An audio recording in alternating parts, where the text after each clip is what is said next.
G'day YouTubers, and welcome to part 2 of a series of videos I'm doing on the southern end of Moreton Bay.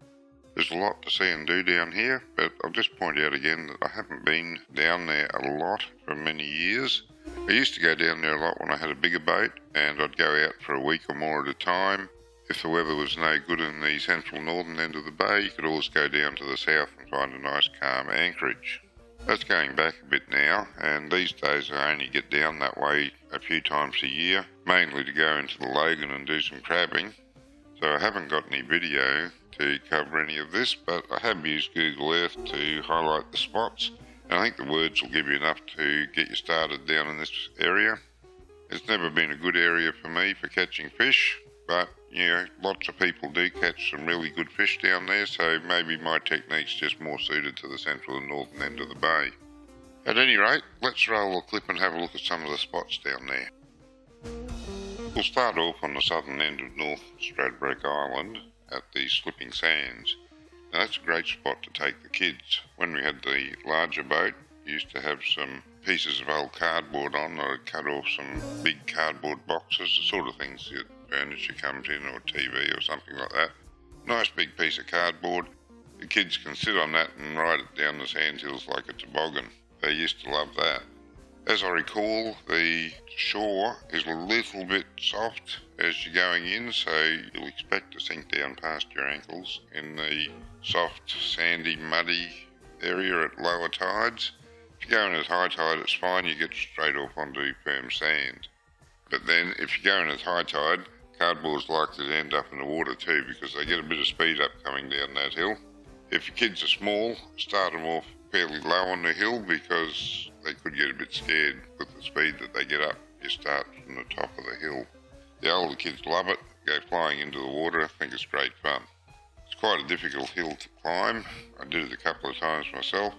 The soft sand makes it hard. You take one step up and slide half a step back. But coming down's a lot easier. Just take a jump and you land about 10 to 20 feet further down, depending on how high you can jump. And because the sand is so slippery, it's a nice soft landing. A lot of fun to be had there. The sandhill has a really steep slope right down to the water, so it's not the sort of place you can get off on the beach and have a picnic. But there's plenty of other areas for that. Now I'm just going to pause and add something for the nanny state here.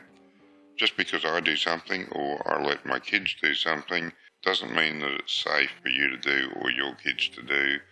You really need to assess the risks for yourself and decide if it's something you want to do or you want to let your kids do. Legal disclaimer done, let's get on with the video. Now next let's go over and have a look at the place that I've always referred to as Carragara, but the actual spot that I'm referring to is really the channel between Carragara Island in the south and Macleay and Lamb Islands to the north. It is a really, really good anchorage.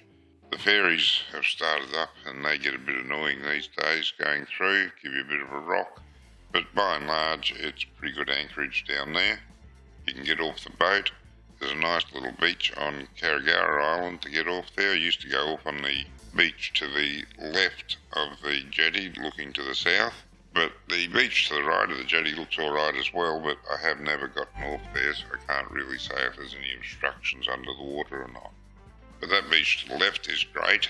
Not bad for a swim, much nicer in the northern end of the bay. I really do prefer the northern end of the bay for all things, but it's a nice spot down there. And if you're looking to get out of the weather, it's a great anchorage. Not to mention the fact that there's some prawns in the area. Just across on Russell Island is the salt works. We'll zoom in on that and just have a quick look at that and a little discussion. But before we do, I'd just like to mention that you can also get off and have a walk around Carragara Island or Russell Island. And it's not very far to get to the shops on Russell Island if you need to pick up some supplies or even just have an ice cream on a hot day. The salt works used to be on the southern point of Macleay Island, and X marks the approximate spot. There's very little left to show where it was. I think there's just a bit of a pile of stones there last time I saw it. That might even be gone by now. But there are prawns at the salt works. I don't think there's anyone that goes out in Moreton Bay that doesn't know there's prawns at the salt works.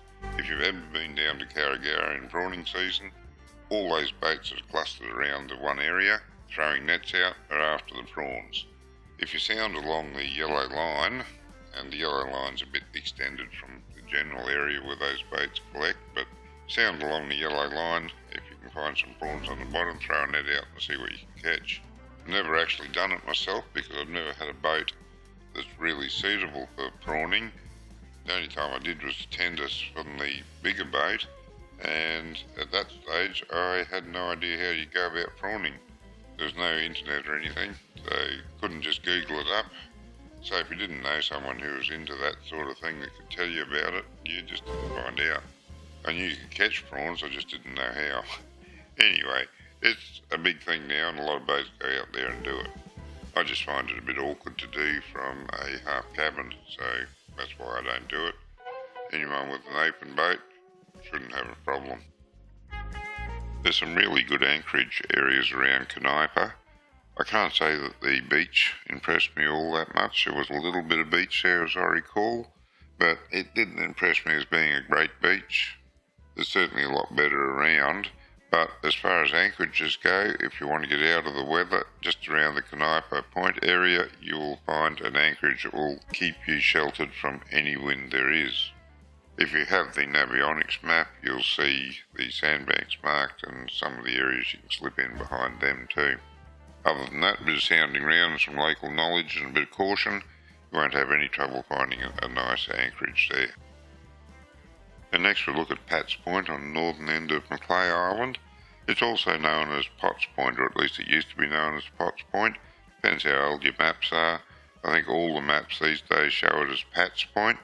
Some good fishing around there in days gone by. I pulled some really good fish out of that area.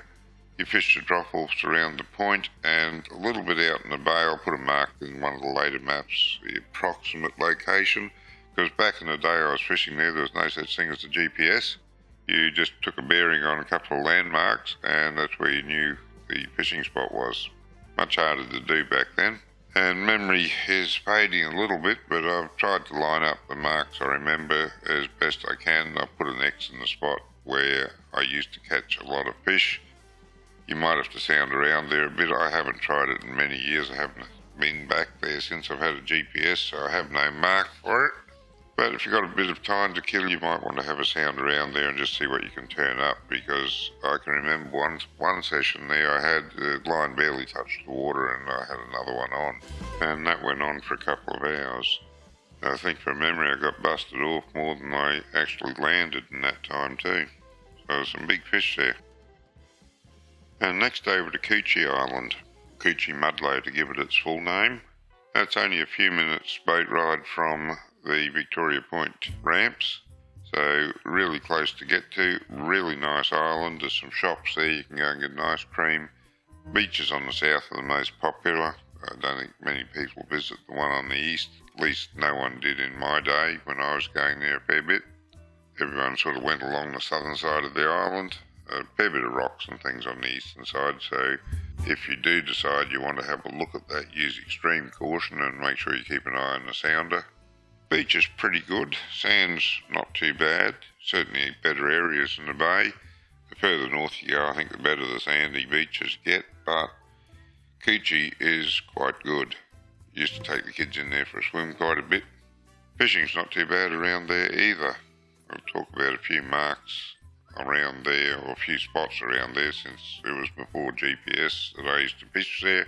So I don't have any marks, but I do have a few spots that are worth a look at. I'm not sure whether they'll make it into this video for time.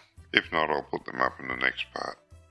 It's probably also worth mentioning that back in the day when I first visited Kuchi, there were no houses on the island. In fact, there were no houses on most of the islands in the bay. Just talking about the smaller islands in the bay back in those days, there were a few people living on them, but from what I was told, a population of about 12 on the island was quite a big population for that island. So things have changed a lot over the years. The bay's become a lot more populated. At least there's a few islands that haven't been settled, and I'd like to see that stay that way. Been frightened a few times by government sort of talking about putting a bridge across to Peel and then on to Stradbroke. I know you can't stop progress, it's always going to happen, and people are always going to want to make money out of selling land in areas that haven't been settled before. But I really do think that we need to keep some of our Bay Islands pristine so that future generations can enjoy them the way we have. The last spot that I want to make particular mention of in this video is Blakelys anchorage over on Stradbroke Island. It's only a short trip from the Vicky Point ramps. It's not much further from Cleveland or Redland Bay. It's a really nice anchorage. It's well sheltered from easterly winds, and quite a lot of boats anchor up there for the night. The beach is good. You can get off there and have a bit of a picnic. A lot of kayakers go over there and camp overnight. I believe it's one of the few areas in the bay that you can still camp without having to pay a fee. I used to camp on Peel a lot, and it used to get really crowded on the beach there. There was tents from one end of Horseshoe Bay to the other when the wind was good. But they've introduced a fee for that, and I'm not sure whether it was the introduction of the fee or that they curtail the numbers of people that they allow to camp, but I don't see very many people camping on the beach anymore on Horseshoe Bay. It's gone from being really crowded to, if you see a tent there, that's pretty noteworthy. If you're a bit of an adventurer and you like to go bushwalking, there's a few lagoons not far from, well, within walking distance of Blakelys, let me say. Due east of the beach is Blakelys Lagoon, more to the east-southeast there's Shag Lagoon, and more south-southeast there is Black Snake Lagoon. Now, I walked to one of them when I was really young.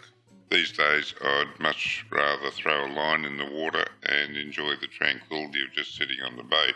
But as I say, it can be done if you're adventurous. It was pretty rough going when I was young, but just looking at the Google map now, I think it might be a good deal clearer than it used to be. So you probably wouldn't have as hard a time as I did getting through the scrub. Looks like it's all been mined and maybe replanted, so there's sort of pathways through it. Seems to be a lot more tracks and roads than I recall too. So with a bit of planning you could get through to the lagoons there if you're really keen. As I say, I'm pretty happy to stay on the boat and just enjoy the tranquility of sitting in the water. But there's a lot of adventures to be had on the islands if you want to get off the boat and get around a bit. Well, I think this video's gone long enough, so I'm going to cut it off at this point. In the next video, I'll cover the anchorages that I know about down there, and also what little I know about fishing down in that area. Thanks for taking the time to watch this. I hope you enjoyed it. If you'd like to see more of my videos, you can go to my YouTube channel. Don't forget to click that like button, comment and subscribe for more. Until next time, good fishing.